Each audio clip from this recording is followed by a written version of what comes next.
Pakar Hukum Tata Negara Mahfud MD ikut bersuara soal dugaan keterlibatan Menteri Koperasi Budi Ari dalam kasus judi online.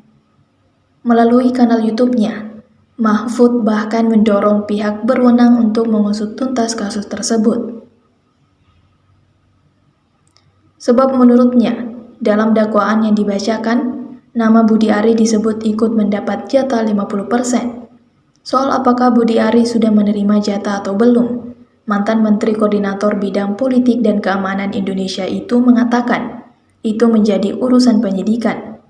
Mahfud lantas mengingatkan penegak hukum untuk tidak mendengarkan Budi Ari. Meski Budi Ari sudah mengklarifikasi jika itu hanyalah framing jahat untuk dirinya, Mahfud menilai kalau maling tidak akan mau mengaku. Download Tribun X sekarang, menghadirkan lokal menjadi Indonesia.